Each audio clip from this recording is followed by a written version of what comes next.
Anne serra le sac plastique contre sa poitrine. Dedans, les derniers produits de beauté qu'elle s'est offerts. Un rouge à lèvres bon marché et un mascara en promotion. À 34 ans, ces petits plaisirs sont devenus des luxes rares depuis qu'elle nettoie les bureaux la nuit pour survivre. « Regarde-la, cette mendiante !» La voix stridente de sa belle-mère la frappe comme une gifle.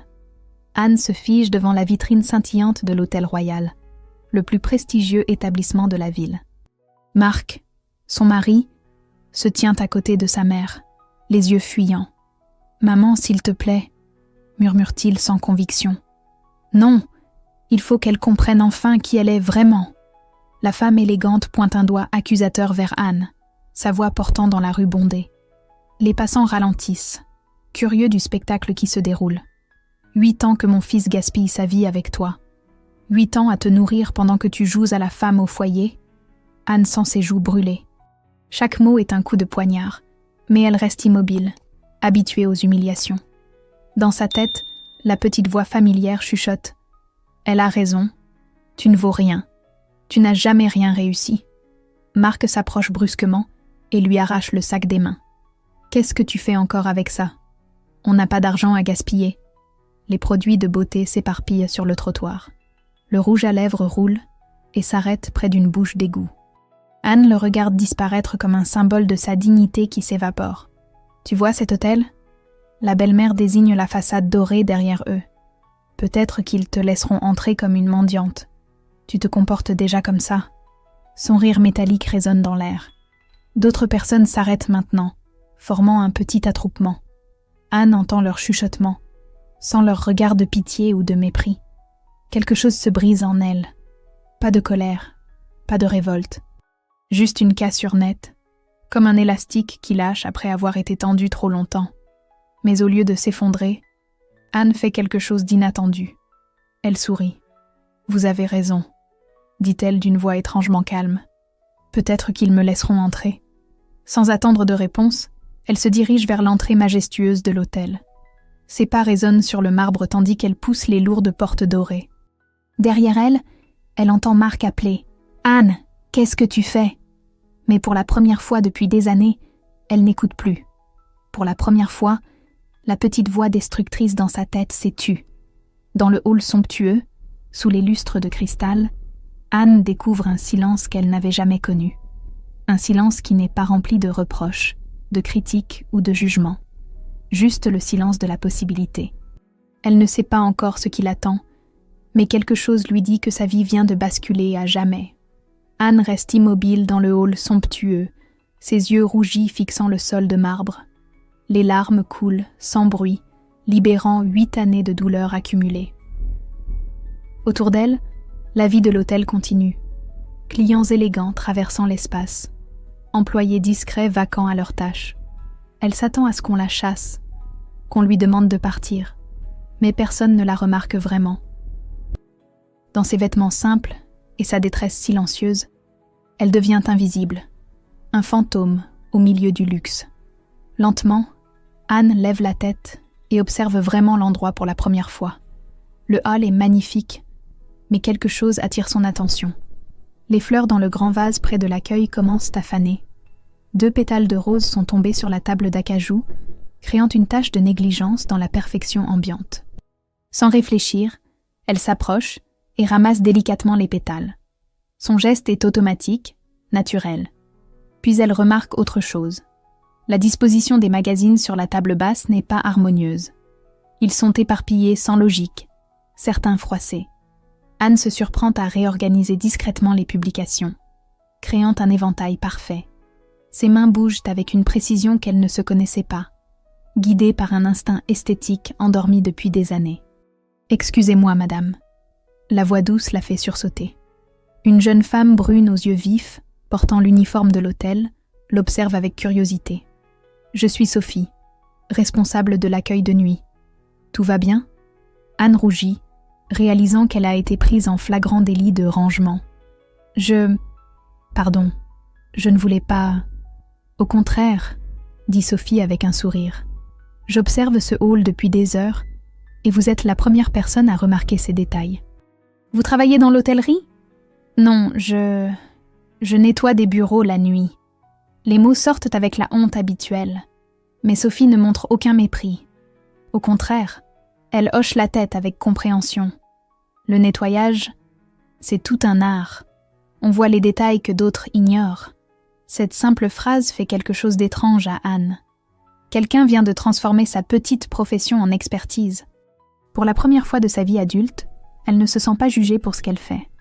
Sophie regarde l'heure sur l'horloge du hall.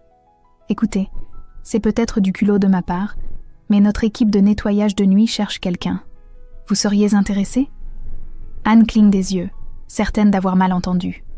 Ici ? Dans cet hôtel ? Oui.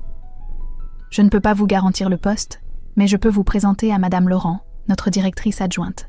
Elle décide des embauches. Le cœur d'Anne s'emballe. Travailler ici, dans ce lieu qui représentait tout ce qu'elle ne pourrait jamais atteindre selon sa belle-mère, c'est presque trop beau pour être vrai. Oui, bien sûr, mais je n'ai pas d'expérience dans le luxe. L'expérience s'apprend. L'œil artistique, c'est plus rare. Sophie fouille dans son tiroir et en sort une carte de visite. Présentez-vous demain soir à 22h. Demandez-moi à l'accueil, je vous conduirai à Madame Laurent. Anne prend la carte avec des mains tremblantes. Le papier épais, le logo doré, tout semble irréel. Merci, murmure-t-elle, sa voix à peine audible. Alors qu'elle se dirige vers la sortie, Anne sent quelque chose de nouveau naître en elle. Ce n'est pas encore de la confiance, mais c'est plus fort que la résignation habituelle. Dehors, Marc et sa mère ont disparu. Le trottoir est vide, et curieusement, Anne ne ressent aucune urgence à rentrer à la maison. Pour la première fois depuis des années, elle a quelque part où aller demain soir. Quelque part où quelqu'un l'attend. Elle glisse la carte dans sa poche et sourit. Un vrai sourire. Dans sa tête, la petite voix destructrice essaie de reprendre le contrôle. Tu vas tout gâcher comme toujours. Mais une autre voix, plus faible mais plus vraie, lui répond. Et si cette fois était différente ? Anne fixe la façade illuminée de l'hôtel royal. Il est 21h55 et ses jambes refusent d'avancer. Dans sa tête, un concert de voix familières résonne. Marc lui reprochant d'être toujours en retard. Sa belle-mère ricanant qu'elle ne tiendra jamais un vrai travail. « Tu vas tout gâcher dès le premier jour », murmure-t-elle à elle-même. Mais quelque chose de plus fort que la peur la pousse finalement vers l'entrée. Le souvenir du sourire bienveillant de Sophie, peut-être. Ou simplement l'épuisement de se haïr en permanence. À l'accueil, Sophie l'accueille avec un sourire professionnel. « Anne, parfait timing. Madame Laurent vous attend dans son bureau. » Anne suit Sophie dans des couloirs aux moquettes épaisses, le cœur battant. Elle s'arrête devant une porte marquée « Direction adjointe ». « Madame Laurent, voici Anne, la candidate dont je vous ai parlé. » Une femme d'une 60aine d'années, aux cheveux argentés impeccablement coiffés, lève les yeux de ses dossiers. Son regard bleu pétillant évalue Anne avec attention. « Asseyez-vous, Anne. Sophie m'a dit que vous aviez l'œil pour les détails. » Anne s'assied, incapable de parler. Sa gorge est nouée par l'angoisse. « Parlez-moi de votre expérience. » continue Madame Laurent avec bienveillance. Je nettoie des bureaux depuis 5 ans, surtout la nuit. Je sais que ce n'est pas prestigieux, mais je fais de mon mieux. Le travail honnête est toujours respectable. Quelles sont vos forces ? Anne hésite. Personne ne lui a jamais demandé ses forces. J'aime que les choses soient parfaites. Je remarque les détails que d'autres ne voient pas. Montrez-moi. Madame Laurent la conduit dans le hall. Anne observe l'espace avec attention, puis pointe discrètement plusieurs éléments. Un coussin mal positionné, des traces de doigts sur une surface vitrée, un arrangement floral légèrement décentré. « Impressionnant », murmure Madame Laurent. « Le poste est à vous. Sophie va vous expliquer les procédures. » Les premières heures sont un cauchemar. Anne tremble en manipulant les draps de soie, terrifiée à l'idée de les abîmer. Elle nettoie chaque surface 3 fois, persuadée que c'est encore insuffisant. Dans la salle de bain d'une suite, elle passe 20 minutes sur un miroir, effaçant des traces imaginaires. « C'est normal d'être nerveuse le premier soir », dit Sophie en passant vérifier son travail. « Les clients de l'hôtel sont exigeants, mais vous apprendrez. » À 3h du matin, Anne s'effondre sur une chaise dans le couloir, épuisée et découragée. Elle n'a nettoyé que 8 chambres sur 12. À ce rythme, Elle ne finira jamais. Je savais que j'étais nulle, chuchote-t-elle, les larmes aux yeux. Mais en se relevant pour reprendre le travail, quelque chose d'étrange se produit. En passant devant la chambre qu'elle vient de nettoyer, elle entr'ouvre la porte et jette un coup d'œil. La pièce est parfaite, impeccable. Les draps sont tendus sans un pli, les surfaces brillent, l'arrangement des serviettes dans la salle de bain est d'une symétrie parfaite. On dirait une photo de magazine. Anne reste interdite. C'est elle qui a fait ça? Cette perfection? C'est son travail? Pour la première fois de sa vie, elle ressent quelque chose qu'elle ne connaît pas. La fierté du travail bien fait. Peut-être que je ne suis pas si nulle que ça, murmure-t-elle. Cette pensée révolutionnaire la porte pour les 4 chambres restantes. Ses gestes deviennent plus sûrs, plus fluides. Elle commence même à prendre plaisir aux détails. L'angle parfait d'un coussin, l'éclat d'un robinet, la fraîcheur d'un lit impeccablement fait. Quand Sophie vient vérifier son travail à 6 heures du matin, son expression dit tout. « Anne, c'est remarquable. J'ai rarement vu un travail si minutieux dès le premier soir. » Les joues d'Anne s'empourprent, mais cette fois de plaisir, pas de honte. En rentrant chez elle dans l'aube naissante, Anne marche différemment. Sa posture est légèrement plus droite, ses pas un peu plus assurés. Dans sa poche, ses doigts caressent les billets de sa première paie d'avance. C'est peu, mais c'est à elle, gagné par son propre mérite. Pour la première fois depuis 8 ans, Anne a une question nouvelle qui lui traverse l'esprit. Et si Marc avait tort sur moi? Cette fissure dans sa certitude d'être nulle va tout changer. 2 semaines après sa première nuit réussie à l'hôtel, Anne devrait se sentir confiante. Madame Laurent lui a fait plusieurs compliments. Sophie la traite avec respect. Ses collègues apprécient son travail minutieux. Mais c'est l'inverse qui se produit. Plus elle reçoit de reconnaissance, plus une angoisse sourde grandit en elle. Ce matin-là, en rentrant du travail, elle trouve la porte d'entrée entr'ouverte. Des voix lui parviennent de la cuisine. Marc est une femme qu'elle ne reconnaît pas. Anne s'approche silencieusement et les observe par l'entrebâillement. Marc embrasse tendrement une blonde élégante, ses mains caressant ses cheveux. Ils planifient un week-end ensemble, parlent d'un appartement qu'ils vont visiter. Anne reste figée, regardant cette scène qui confirme ce qu'elle soupçonnait depuis des mois, sans oser se l'avouer. « Marc ?» Sa voix les fait sursauter. La femme se lève précipitamment, évitant le regard d'Anne. « Je vais y aller », marmonne-t-elle en ramassant ses affaires. Quand la porte claque, un silence pesant s'installe. Marc la regarde avec un mélange de culpabilité et de défi, comme si c'était elle qui était en tort. « Anne, ce n'est pas ce que tu crois. » Quelque chose explose à l'intérieur d'Anne.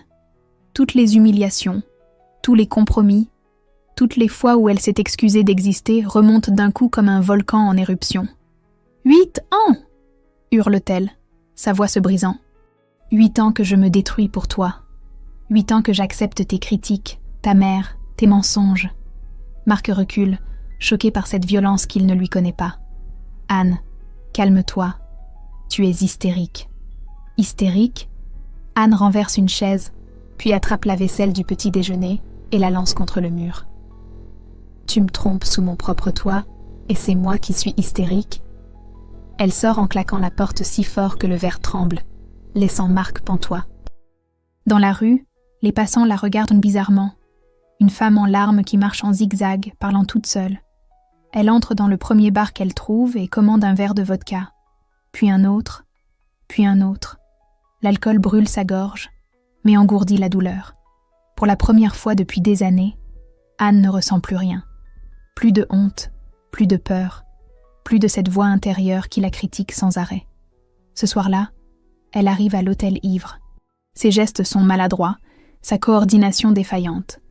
Elle renverse un seau d'eau dans le couloir, oublie de nettoyer 3 chambres, laisse des traces partout où elle passe.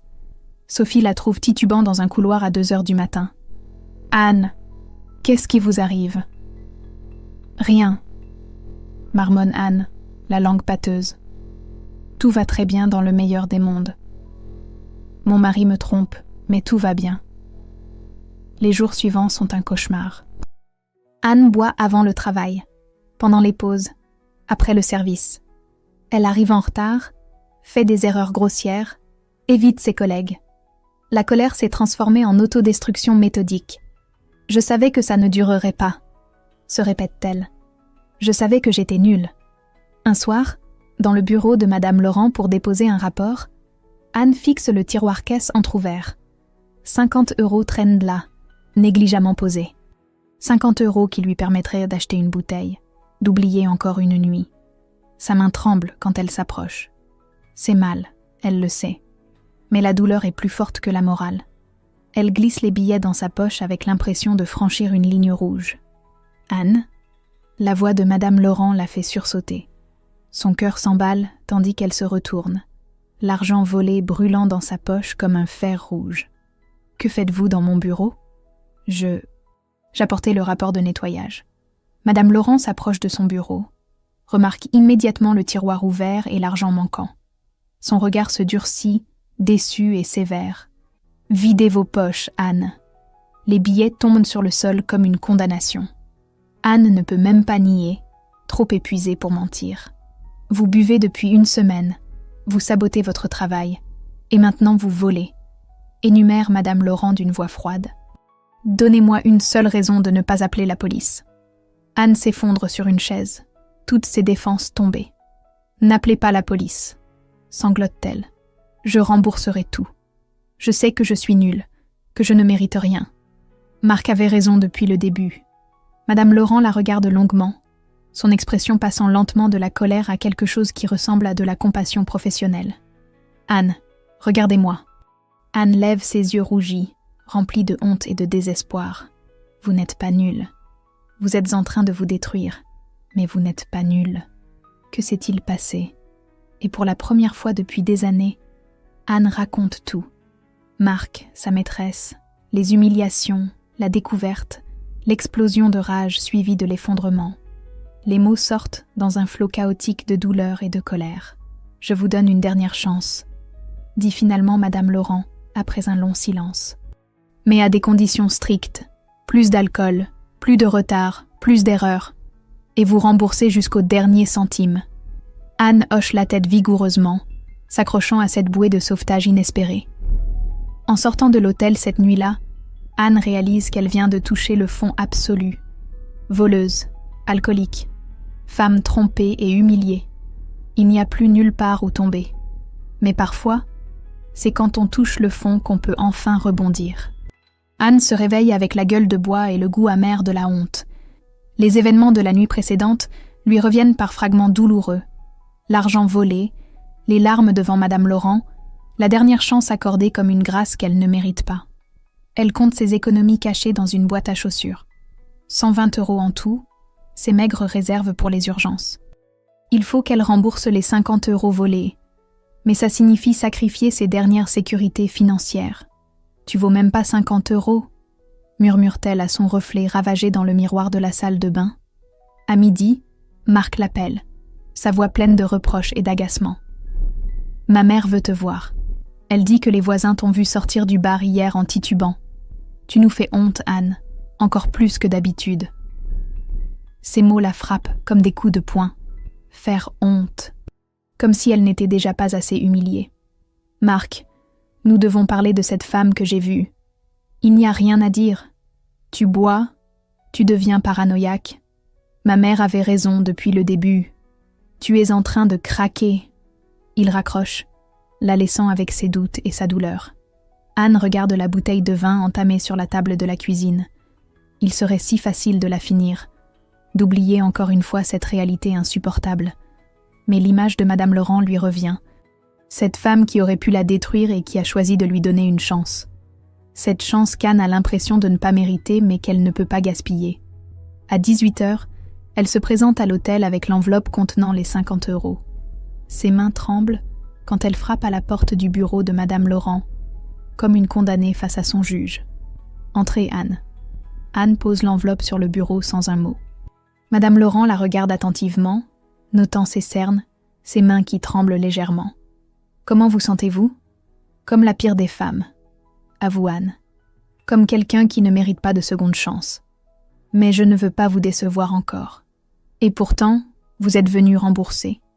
Parce que vous avez été la seule personne en 8 ans à me traiter avec respect. Je ne voulais pas trahir ça. Madame Laurent se lève et vient s'asseoir à côté d'Anne. Son geste maternel et bienveillant. Savez-vous pourquoi je vous ai donné cette chance ? Anne secoue la tête, incapable de comprendre cette indulgence. Parce que j'ai vu votre travail les premières semaines. Une personne qui nettoie avec autant de soin et de fierté n'est pas fondamentalement mauvaise. Elle est juste brisée. Ces mots touchent Nahane au cœur. Depuis si longtemps, personne ne voit rien de bon en elle. Mais Anne, vous devez faire un choix. Soit vous continuez à vous détruire pour prouver à votre mari qu'il a raison, soit vous décidez de devenir la femme que j'ai entrevue dans votre travail. Je ne sais pas comment, chuchote Anne. Un jour à la fois, une tâche à la fois, une victoire à la fois. Cette nuit-là, Anne travaille avec une concentration maniaque. Chaque geste est pesé, chaque détail vérifié 3 fois. Elle nettoie non seulement ses 12 chambres assignées, mais aide aussi ses collègues en retard. Vers 4 heures du matin, Sophie vient la voir, inquiète de la voir s'épuiser. « Anne, rentrez chez vous. Vous travaillez depuis 6 heures sans pause. J'ai besoin de rattraper les erreurs de la semaine passée. J'ai besoin de prouver que je peux encore être fiable. Vous les avez déjà rattrapées, et même plus. » En rentrant chez elle dans l'aube naissante, Anne passe devant le bar où elle a sombré quelques jours plus tôt. L'envie de boire la saisit encore, cette soif familière qui promet l'oubli temporaire. Mais elle serre les poings et continue son chemin. À la maison, Marc dort profondément, inconscient du combat que sa femme mène pour se reconstruire. Anne le regarde et réalise quelque chose de troublant. Pour la première fois depuis des années, elle n'a pas besoin de son approbation pour se sentir entière. Elle a choisi de ne pas boire cette nuit. Elle a choisi de bien travailler. Elle a choisi de rembourser sa dette. Ces petits choix, personne ne peut les lui enlever. Ils lui appartiennent. Dans sa tête, la voix destructrice essaie encore de la convaincre qu'elle ne tiendra pas, qu'elle va rechuter, qu'elle ne vaut rien. Mais une autre voix, plus faible mais plus vraie, lui répond « Peut-être, mais pas aujourd'hui ». Anne s'endort avec cette pensée. Pour la première fois depuis sa chute, elle a passé une nuit entière sans faire quelque chose qu'elle regretterait le lendemain. C'est un début. Un tout petit début, mais c'est à elle. 2 mois ont passé depuis le vol, et la dernière chance accordée par Madame Laurent. Anne a tenu sa promesse avec une détermination farouche. Plus d'alcool, jamais de retard, travail irréprochable. Mais elle reste consciente d'être encore en période d'observation, sachant que le moindre faux pas la ferait renvoyer définitivement. Ce soir-là, elle nettoie le salon principal plus tard que d'habitude. L'hôtel est calme, presque désert. Elle a développé une routine minutieuse qui l'aide à ne pas penser. Épousseter chaque surface, réorganiser chaque magazine, vérifier chaque détail 3 fois. Le travail est devenu sa méditation, sa façon de tenir à distance les démons du passé récent. Des voix lui parviennent du salon adjacent. Anne reconnaît immédiatement le timbre strident qui a hanté ses cauchemars pendant des années, sa belle-mère. Son premier réflexe est de partir, d'éviter toute confrontation qui pourrait compromettre sa fragile reconstruction. Mais quelque chose dans le ton désespéré de la voix l'arrête net. « Monsieur Rousseau, vous devez comprendre ma situation. Les créanciers me laissent jusqu'à la fin du mois. » Anne se fige, son chiffon suspendu dans l'air. Cette voix suppliante, brisée, ne ressemble en rien à l'autorité glaciale qu'elle connaît et redoute. « Madame Dubois, votre dossier est préoccupant. 50 000 € de dettes, une maison hypothéquée, des traites impayées depuis 6 mois. » Anne s'approche instinctivement de la porte entr'ouverte, son cœur s'accélérant. Elle ne devrait pas écouter, mais ses jambes refusent de bouger. Mon fils ne sait rien. Il ne peut pas savoir. S'il apprenait que j'ai tout perdu à cause du jeu, il ne me le pardonnerait jamais. Le monde d'Anne bascule. Le jeu, cette femme si parfaite, si prompte à juger les autres sur leur argent, leur réussite, leur respectabilité, est une joueuse compulsive. Les sommes en question dépassent largement les revenus de votre fils. Il vous faut un miracle, Madame Dubois. C'est pour ça que je viens ici. La voix devient hystérique, presque méconnaissable. Ces clients fortunés, ils investissent, non? Je peux leur proposer des rendements exceptionnels, des placements. Ce que vous décrivez s'apparente à de l'escroquerie. Je ne peux pas vous aider dans cette voie. Un sanglot étouffé parvient à Anne. Sa belle-mère, cette icône de respectabilité qui l'a humiliée tant de fois, pleure comme une enfant perdue.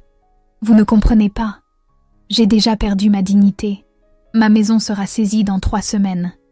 Si Marc découvre que sa mère parfaite est une joueuse compulsive ruinée, Anne s'appuie contre le mur, assommée par cette révélation qui bouleverse tout ce qu'elle croyait savoir.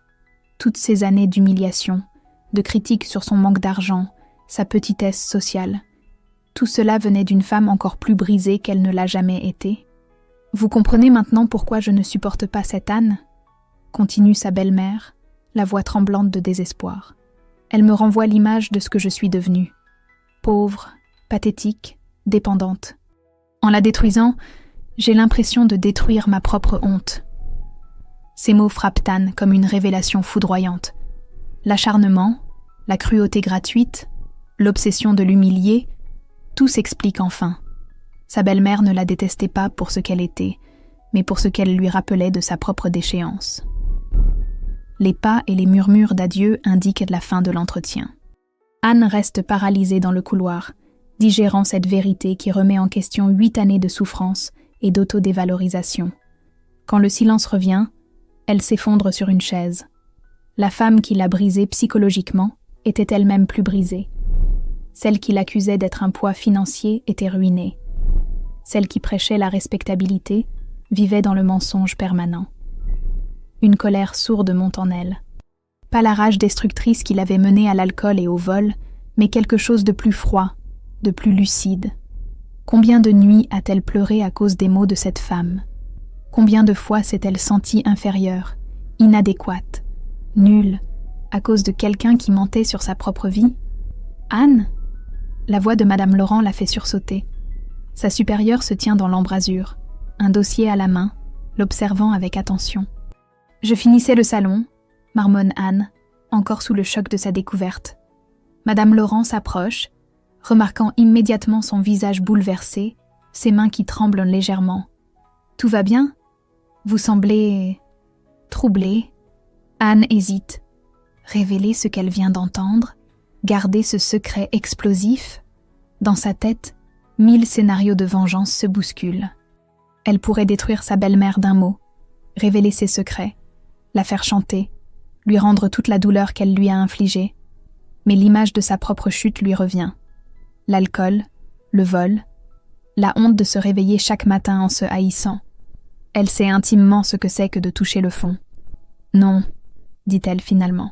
« Rien d'important. » Madame Laurent la regarde attentivement, sentant qu'il s'est passé quelque chose de significatif, mais respectant son silence. « Anne, depuis 2 mois, votre travail est exemplaire. Vous avez tenu toutes vos promesses. Je pense qu'il est temps de tourner la page sur l'incident. » Anne lève les yeux, surprise par cette déclaration inattendue. « Vous m'accordez votre confiance à nouveau ? Vous l'avez mérité. Quelqu'un qui se relève après une chute comme la vôtre mérite le respect. » En rentrant chez elle cette nuit-là, Anne marche différemment. La vérité sur sa belle-mère brûle en elle comme un secret incandescent. Mais étrangement, elle se sent libérée d'un poids qu'elle portait depuis des années. Pour la première fois, elle comprend que le problème n'a jamais été elle. Elle a le pouvoir de détruire cette femme. Mais elle a aussi le pouvoir de choisir qui elle veut être. Et cette fois, elle ne veut pas devenir le monstre qu'il a créé. Une semaine après la découverte sur sa belle-mère, Anne traverse la période la plus étrange de sa vie. Elle possède une information capable de détruire cette femme, mais chose surprenante, elle dort mieux qu'elle ne l'a fait depuis des années. Comprendre que sa belle-mère projetait sa propre honte sur elle a libéré Anne d'un poids qu'elle portait inconsciemment. Les critiques résonnent différemment maintenant. Elle parle de celles qui les prononcent, pas de celles qui les reçoit. Ce soir-là, l'hôtel fait face à une crise, une réception importante, un mariage de personnalités locales, et l'équipe de jour a mal préparé les salons. Madame Laurent fait appel à Anne et 2 autres employés pour rattraper le désastre. « Nous avons 3 heures pour rendre cet endroit parfait », annonce Madame Laurent. « Anne, pouvez-vous coordonner l'équipe ? Vous connaissez mieux que moi les standards de détail. » Anne sent son cœur s'accélérer. On lui demande de diriger ? Après le vol, après sa période de disgrâce ? Vous êtes sûr ? Absolument. Montrez-moi ce dont vous êtes capable. Pendant les 3 heures suivantes, Anne découvre une version d'elle-même qu'elle ne connaissait pas. Elle répartit les tâches avec autorité naturelle, corrige les erreurs avec diplomatie, optimise le travail de chacune. Ses suggestions transforment les salons, réarrangement des fleurs, éclairage ajusté, disposition des tables repensées. Quand les premiers invités arrivent, les salons sont somptueux. Mais plus important pour Anne, son équipe la regarde avec respect. Du respect véritable. Remarquable, commente Madame Laurent. Vous avez un don pour l'organisation et l'esthétique. Le lendemain, Madame Laurent la convoque. Anne, j'ai une proposition. Je cherche quelqu'un pour superviser l'équipe de nuit. Quelqu'un qui comprenne l'excellence, qui sache motiver une équipe. Anne reste bouche bée. Une promotion ? Mais mon erreur, le vol, vous avez payé pour cette erreur. Et paradoxalement, elle m'a montré votre caractère. Quelqu'un qui se relève comme vous l'avez fait mérite une seconde chance.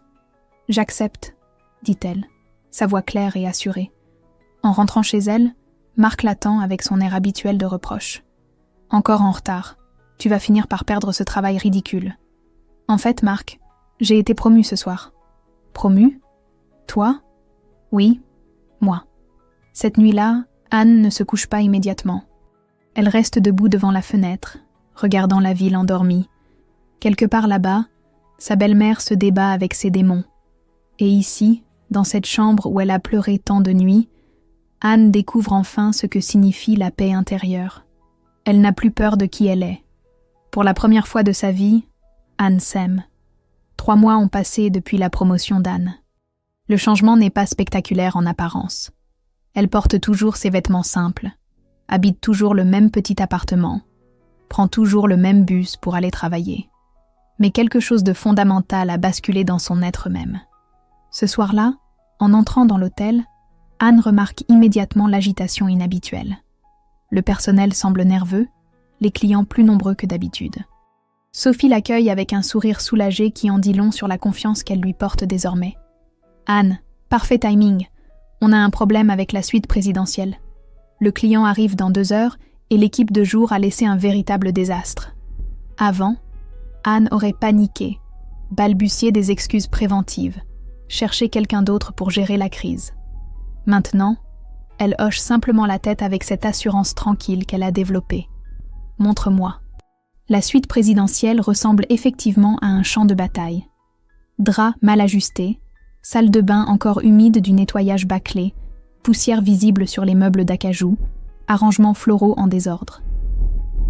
Anne évalue la situation avec l'œil expert qu'elle a développé, calculant mentalement les priorités. « Combien de temps exactement ?» demande-t-elle à Sophie. 1 heure et demie, maximum. Le client est très exigeant. Anne rassemble son équipe. 3 femmes de ménage expérimentées, qui la regardent avec un respect sincère depuis sa promotion. Plus de doute, plus de tremblement dans sa voix. Elle répartit les tâches avec une autorité naturelle qui l'étonne encore parfois elle-même. « Marie, tu refais entièrement la literie. Je veux que les draps soient tendus au millimètre. Patricia, salle de bain complète. Je veux que ça brille comme un miroir.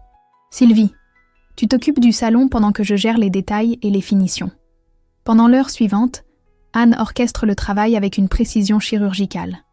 Elle ne se contente pas de superviser. Elle participe activement, corrige un pli ici, ajuste un arrangement floral là, vérifie chaque surface. Ses gestes sont sûrs, ses décisions rapides et justes. Quand le client arrive, un homme d'affaires japonais habitué au luxe des palaces internationaux, la suite est parfaite. Pas simplement propre, parfaite. Chaque détail respire l'harmonie et l'attention méticuleuse. L'homme inspecte la chambre avec l'œil critique d'un habitué des établissements de prestige, puis hoche la tête avec satisfaction. « Remarquable », dit-il à Madame Laurent qui l'accompagne. « C'est exactement le niveau que j'attendais de cet établissement. » Anne ressent cette bouffée de fierté familière, mais plus profonde maintenant. Ce n'est plus la surprise de réussir malgré tout, c'est la satisfaction sereine du travail parfaitement maîtrisé. Plus tard dans la soirée, alors qu'elle fait sa tournée de vérification finale, Anne croise sa propre image dans le grand miroir du hall. Elle s'arrête, frappée par ce qu'elle découvre. C'est toujours elle, physiquement, mais sa posture a radicalement changé. Ses épaules sont droites sans être rigides, son regard direct sans être dur. Il y a quelque chose dans son maintien qui inspire le respect naturellement. Pas de l'arrogance, de l'assurance authentique, gagnée à force de compétence et de persévérance.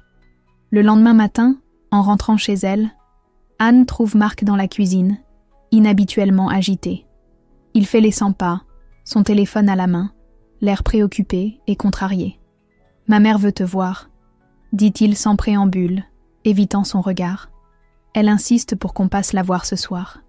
Elle dit que tu changes, que tu deviens différente. Elle s'inquiète pour notre couple. Anne sent son estomac se serrer légèrement. Depuis 3 mois, elle a soigneusement évité toute confrontation avec sa belle-mère, se contentant de décliner poliment les invitations familiales. Mais elle savait que ce moment arriverait fatalement. « Pourquoi maintenant ?» demande-t-elle calmement. Elle dit que tu n'es plus la même, que tu la regardes bizarrement quand on se croise. Elle pense que tu lui en veux pour quelque chose. Anne observe Marc attentivement. Dans ses yeux, elle lit une anxiété qu'elle n'avait jamais remarquée auparavant. Il a peur. Peur de perdre le contrôle. Peur que sa femme soumise disparaisse définitivement. Peur de devoir affronter une Anne qui ne baisse plus les yeux. « Marc, » dit-elle avec une douceur ferme qui le déstabilise visiblement, « je ne vais plus chez ta mère pour me faire humilier. » « Humilier ? Qu'est-ce que tu racontes ? Ma mère t'a toujours... Ta mère m'a toujours traité comme une moins que rien. Et toi, tu l'as laissé faire, pendant 8 ans. » Les mots sortent sans colère, juste avec la clarté implacable de la vérité. Marc recule comme si elle l'avait physiquement giflé. « Anne, qu'est-ce qui t'arrive ? Tu n'étais pas comme ça avant. »« Non, » acquiesce-t-elle avec un sourire serein. « Avant, j'avais peur. Maintenant, je n'ai plus peur. » Cette nuit-là, Anne ne peut pas dormir. Allongée à côté de Marc qui ronfle légèrement, elle réfléchit au chemin parcouru. Il y a 6 mois, elle était une femme brisée qui nettoyait des bureaux en rêvant d'invisibilité. Aujourd'hui, elle supervise une équipe dans un hôtel de luxe et inspire le respect de tous ses collègues. Mais le plus important, c'est qu'elle n'a plus peur de sa propre ombre.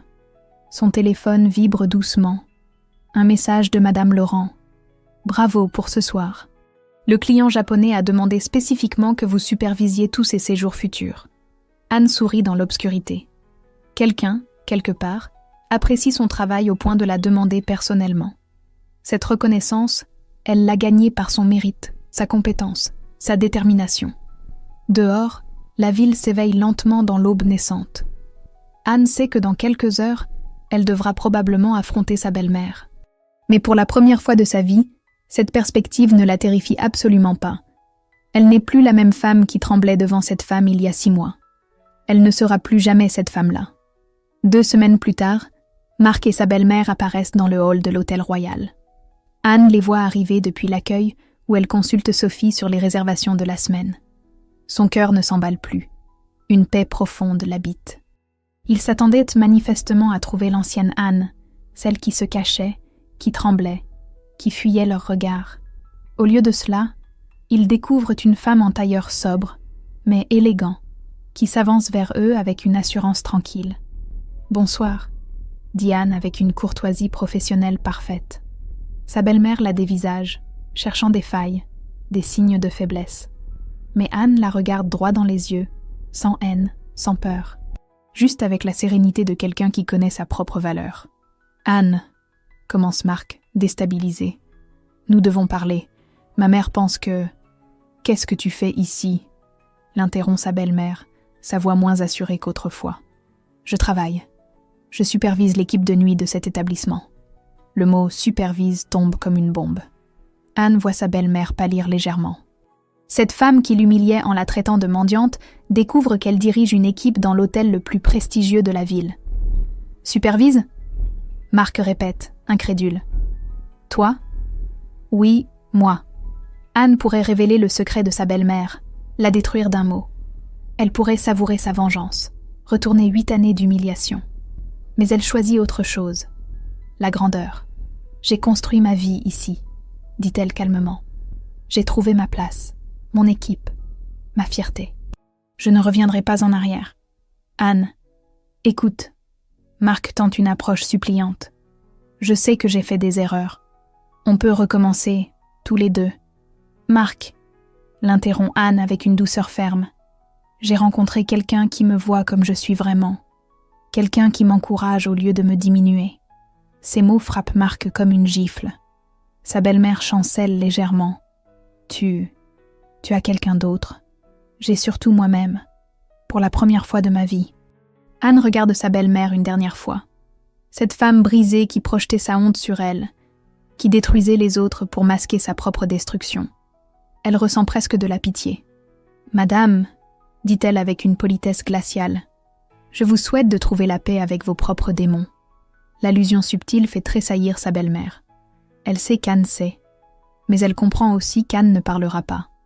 Marc et sa mère repartent dans un silence lourd, diminué par cette confrontation où ils espéraient reprendre le contrôle. Anne les regarde s'éloigner depuis la grande baie vitrée. Ils paraissent soudain si petits, si fragiles. Elle n'éprouve ni triomphe, ni amertume. Juste une immense liberté. Sophie s'approche avec un sourire complice. « Tout va bien ? » ?»« Parfaitement bien. » Cette nuit-là, Anne supervise son équipe avec la même excellence habituelle. Mais en rentrant chez elle à l'aube, elle ne prend pas le chemin de l'ancien appartement. Elle se dirige vers le petit studio qu'elle loue depuis une semaine, près de l'hôtel. Sur sa table de nuit, une photo la fait sourire.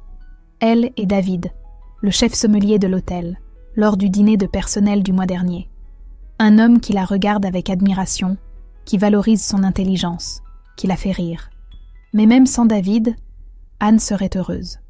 Car elle a découvert le plus beau des cadeaux, s'aimer soi-même. Dehors, le soleil se lève sur une nouvelle vie. Anne Dubois n'existe plus. À sa place, il y a une femme libre, forte, et enfin en paix avec elle-même. La métamorphose est complète.